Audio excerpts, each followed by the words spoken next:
Ah putain, 10 000 heures sur ce putain de jeu et je suis toujours bronze 2. Je peux pas m'en sortir, j'y arriverai jamais. Je suis une merde putain. Quelqu'un a parlé de Rocket League? Haha, sortir de ce pétrin. Wesh wesh wesh les frères, j'espère que vous allez bien, que tout le monde va bien, que votre famille va bien, et tout. Si on se retrouve aujourd'hui, c'est pour l'épisode 6 de notre série sur Rocket League.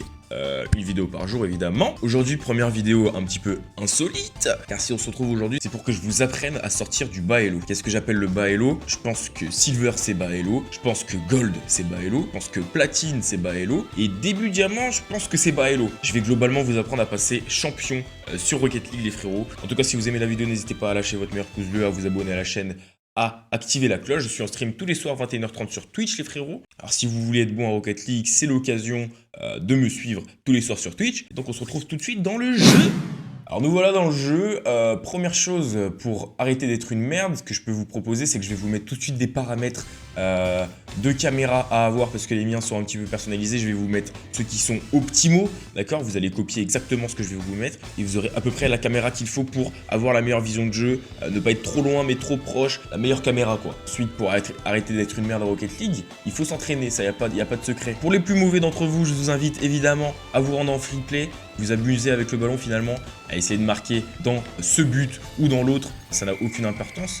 Que je vous propose, c'est qu'en plus maintenant, dans le free play, il y a des petits trucs pour s'amuser avec le ballon. Je vous invite vivement, vraiment, à passer du temps sur le free play. Enfin voilà, n'hésitez pas à vous rendre en free play et à essayer de marquer des buts. Vous allez vous rendre sur l'entraînement Power Shots, que je vous mettrai évidemment en description. Vous les mettrez dans l'ordre. Vous allez tout simplement vous entraîner à tirer après le rebond dans les 4 coins du but, d'accord? Donc par exemple, en haut à droite, en bas à droite. Bon là c'est un poteau rentrant, c'est un petit plus, je vous le propose, c'est gratuit. En haut à gauche. Et en bas à gauche.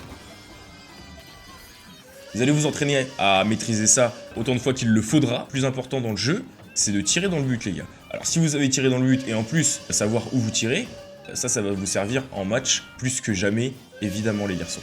Vous allez ensuite vous rendre sur le 3e tir les gars, parce que le 2e je suis pas trop fan. Vous allez vous rendre sur le 3e tir et vous allez vous entraîner à tirer dans le but juste après le rebond et faire en sorte que le ballon ne rebondisse pas avant de rentrer dans le but. De cette façon-là. Globalement, vous tirez dans le but, peu importe où ça rentre, le plus important c'est de faire attention à ce que le ballon ne rebondisse pas avant de rentrer dans le but. Les power shots de loin comme ça, je vous le dis, pour aller jusqu'à diamant ça suffit, d'accord?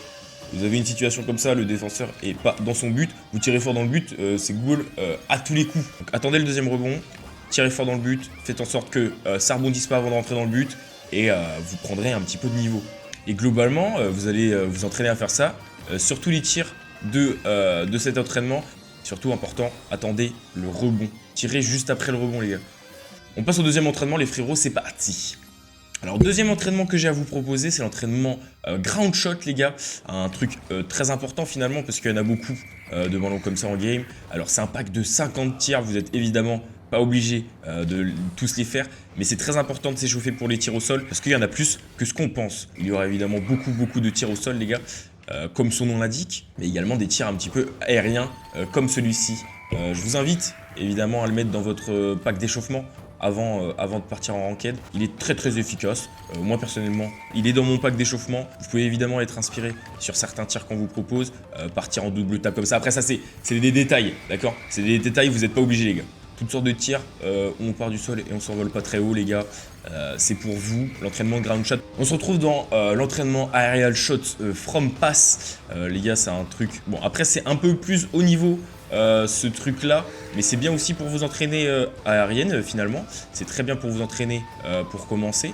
Vous pouvez aller à votre rythme, hein. Vous me voyez là partir à toute vitesse, marquer des buts de fou, finalement je suis vraiment le meilleur joueur du monde, donc faut pas non plus croire que vous êtes des merdes, c'est juste que moi je suis trop fort. Bon, vous allez à votre rythme, vous mettez ces petits tirs et puis voilà, ça vous fera un bon échauffement / entraînement pour vos aériennes les frérots. Je vous mettrai le reste du pack d'entraînement en description les frères, je vous laisse découvrir les différents entraînements que je vous ai pas présentés en vidéo.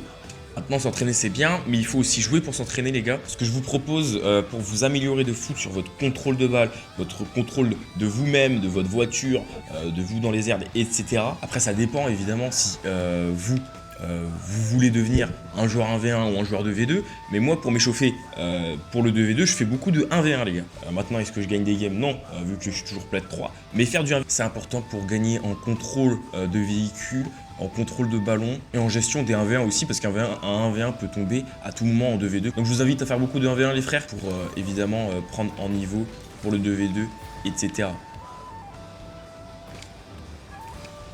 Vous voyez comme je suis musclé? Bah ça c'est grâce à mon entraînement. Si vous suivez mon entraînement à la lettre, vous serez aussi bon que moi. Et ça n'a pas de prix. Après évidemment les gars, c'est du second degré tout ça. Je n'estime pas du tout être le meilleur joueur du monde. J'estime juste être un joueur qui est C2 en DV2, qui donc a du vécu sur le jeu. Donc je pense que je peux aider les gens qui ont un niveau moindre que le mien. Comme vous, si vous êtes sur cette vidéo évidemment. Si vous êtes sur la vidéo, c'est que vous avez besoin d'aide pour vous améliorer. Et donc cette aide, je vous l'apporte avec plaisir et sans aucune arrogance, d'accord ?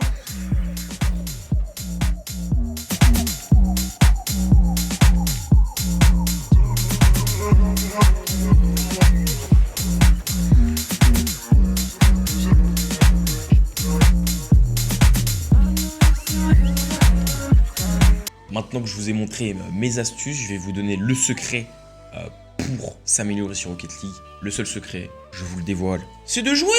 Il faut jouer, c'est tout. Il faut jouer. Jouer, jouer et encore jouer. Et vous verrez, vous allez être bon au jeu. C'est sûr, regardez ces images.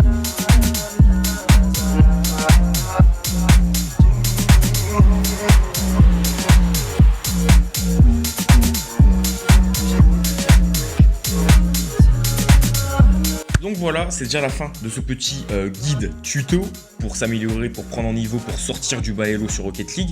Je vous invite à lâcher un petit pouce bleu si ça vous a plu, à me rejoindre tous les soirs sur Twitch. Le lien sera dans la bio. Je vous invite aussi à partager cette vidéo à des gens qui sont mauvais. Et sur ce, moi je me tire. Je vous laisse à ce soir en stream. Salut!